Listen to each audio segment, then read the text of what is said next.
उसमें कभी तो KYC वाला ऑप्शन बहुत अच्छा काम करता है, तो फेस कैप्चरिंग में बहुत ज़्यादा दिक्कत आने लगती है।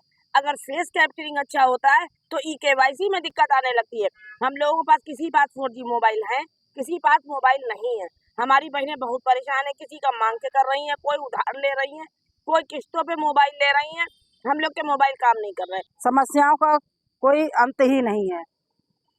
इतना धमकाया जा रहा है कि हमारी काफ़ी बहनें, किसी को हार्ट अटैक पड़ रहा है, किसी को सर में दर्द हो रहा है। काफ़ी बहनें हमारी एक शाहजहाँपुर की है, उनके तो पब्लिक से डंडे मारे कि उन्होंने OTP पूछने के लिए बुलाया तो बोले क्यों OTP, मैं OTP नहीं दूंगा। ऐसे झगड़ा होने लगा और वो काफ़ी घायल हो गई, वो भी एडमिट है। मोहम्मदन एरिया है, मैंने KYC की, मेरी कंप्लीट नहीं हुई। जब मैं KYC के लिए जाती हूँ, चेहरा कैप्चरिंग का जब नंबर आता है तो मेरे यहाँ की जो पुरुष लोग हैं वो कहते हैं कि मैं घूंघट नहीं उठाने दूंगा, अब मुझे KYC राशन नहीं चाहिए।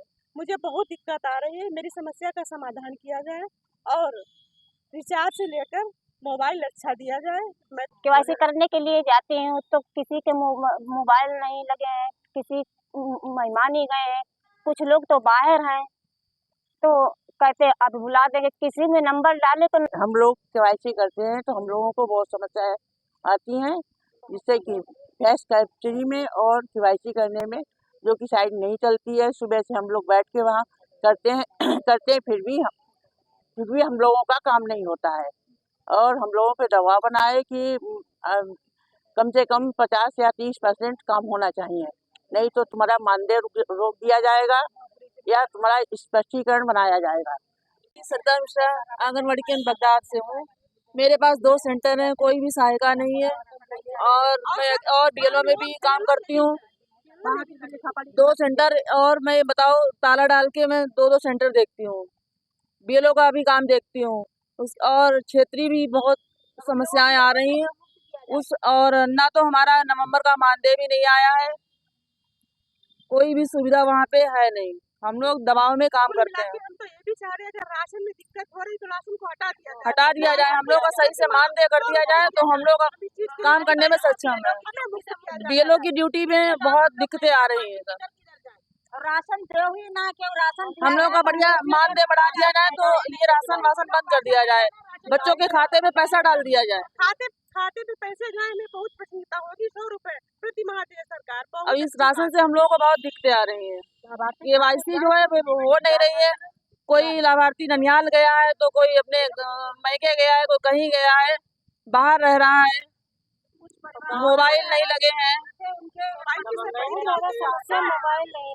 और वो समस्या हम लोग बहुत सारी समस्याएं क्षेत्र में है, लाभार्थी समझता नहीं है उन सब चीजों को।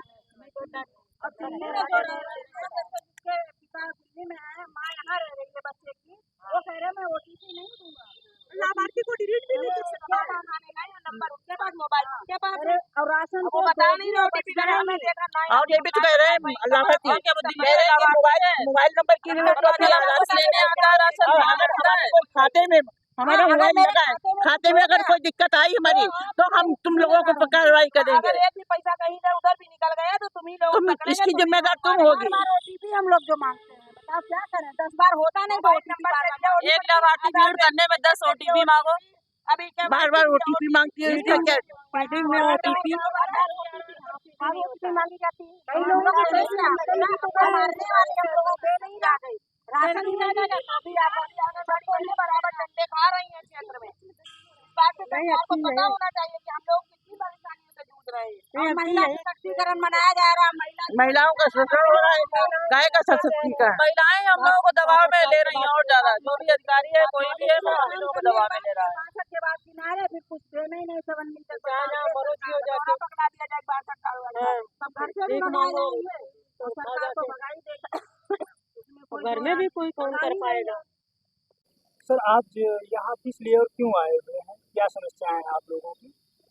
ये जनपद हरदोई के विभिन्न बाल विकास परियोजनाओं में कार्यरत आंगनबाड़ी कर्मचारियों और पूरे प्रदेश की आंगनबाड़ी कर्मचारियों से वर्तमान समय में KYC और फेस कैप्चरिंग लाभार्थियों का कराया जा रहा है, जबकि स्थिति ये है कि इनको जो विभाग के द्वारा मोबाइल आज के 7-8 वर्ष पहले उपलब्ध कराए गए थे, वो बहुत ही थर्ड क्वालिटी के थे, जो 1-2 साल में समाप्त हो गए थे। ये इस कार्य को करने से मना नहीं कर रही है, लेकिन सबसे बड़ी समस्या ये है कि किसी कार्य को करने के लिए संसाधन उपलब्ध होने चाहिए। सरकार को चाहिए कि सबसे पहले इनको 5 GB का मोबाइल किसी अच्छी कंपनी का आंगनबाड़ी कार्यकर्तियों को उपलब्ध कराए, और उसके साथ में जो महीने में इनका डाटा एक्सपेंस होगा उसका भी पैसा इनके अकाउंट में उपलब्ध कराए, तभी ये कार्य 100% संभव होगा। जब तक सरकार इनको मोबाइल उपलब्ध नहीं कराती है, तब तक इनका जो हाफ लाइन आंगनबाड़ी केंद्र का कार्य संचालित होता था, हाफ लाइन ही कराया जाए, और 62 वर्ष की उम्र पूरी होने के बाद इनको रिटायरमेंट के बाद कम से कम कुछ प्रोत्साहन राशि इनको उपलब्ध कराई जाए, जो वृद्धावस्था में कम से कम इनकी जीविका का सहारा बने। और बिहार सरकार की तर्ज पर कम से कम इनको महीने में 3-4 हज़ार रुपये रिटायरमेंट होने के बाद पेंशन के रूप में भी दिया जाए, ताकि ये कम से कम अपने स्वास्थ्य की देखरेख कर सके। बाकी समस्याएं तो बहुत हैं।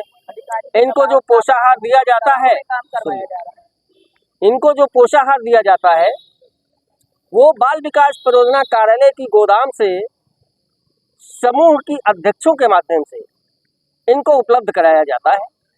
समूह की अध्यक्ष उठा के अपने घर में रख लेती हैं, फिर 1 हफ्ते में 10 दिन में इनको उपलब्ध कराती हैं। तब तक उसमें से जो भी सामान दलिया तेल या आता है, उसमें से 4-4 10-10 पैकेट गायब करके कम इनको उपलब्ध कराती हैं। किंतु इन्हें इनके केंद्र पर जितने लाभार्थी पंजीकृत हैं उन सबको उपलब्ध कराना होता है। तो एक ये विवाद का भी विषय, सारा विवाद आंगनबाड़ी कार्यकर्तियों को झेलना पड़ता है। इस पर भी सरकार को और जिले के प्रशासनिक अधिकारियों को संज्ञान लेना ही होगा। और मेरा उत्तर प्रदेश सरकार से अनुरोध है कि इस भीषण महंगाई को देखते हुए 6,000 रुपये मानदेय पर कार्य करने वाली इन आंगनबाड़ी कर्मचारियों की बहुत ही दयनीय दशा है, जो दूसरे के बच्चों के स्वास्थ्य की देखरेख, पौष्टिक आहार देकर के देश के भविष्य का निर्माण करती हैं।